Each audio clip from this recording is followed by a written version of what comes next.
Good morning. My name is Bo Rogers. I am a mortgage broker, and I wanted to talk about a scenario with you just to see what you think.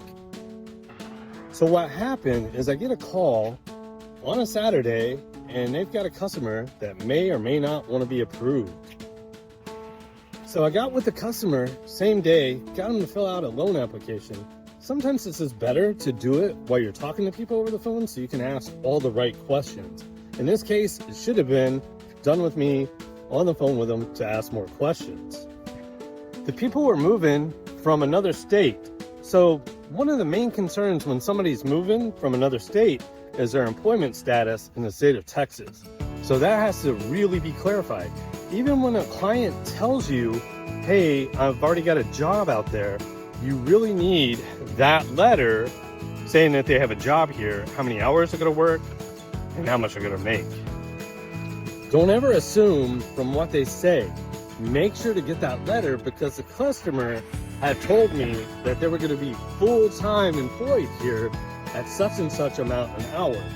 When I got the offer letter from the employer, what did it really have on it? It did have the correct amount of pay per hour, but it only guaranteed the customer 29 hours a week. That's not 40 hours. You told me full time. I would automatically think 35 to 40 hours. Well, that wasn't the case. So because that was not determined, I went ahead and issued a pre-qualification. Without documentation, you can pre-qualify. So here we are. We got a pre-qualification based on what the customer has told me. So here's where we go wrong. Customer and realtor go out and get a contract on a house before I've ever seen any documents whatsoever. Now the customer has earnest money at risk and I still haven't seen documents. This is very bad. This is not how it's supposed to be. I should automatically have documents before you ever make an offer on a house because you should be fully pre-approved.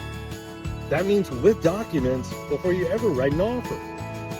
All right, so now we got a contract and now we finally get documents from the customer, finally. So going through the documents is where I discovered they only are guaranteed 29 hours. At this point, there's no way to approve this loan because the debt to income is going to be awful based on the 29 hours of employment that they guaranteed. So now I've got to call that client and call that realtor and tell them after they've made a contract on a house that they love because they spent the time to go out and find it, that they don't qualify. So here's the bad news in that story.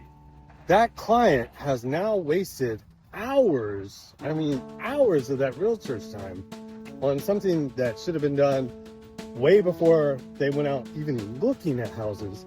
They should have been pre-approved. So this is why documentation is so important, and it's important to get pre-approved, not just pre-qualified on a loan, pre-approvals.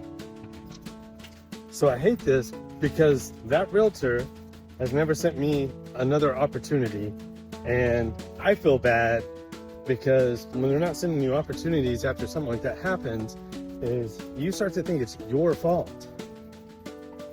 It wasn't my fault. Maybe it was my fault. Maybe I should have explicitly warned a seasoned realtor that you do not make an offer on a house until you're pre-approved, especially not in a sticky situation with somebody moving from another state, changing jobs. It's probably a bad idea. Get with your lender. Work side by side with your lender. It's a partnership to make the dream happen. So don't just play deal, no deal. Get with your lender.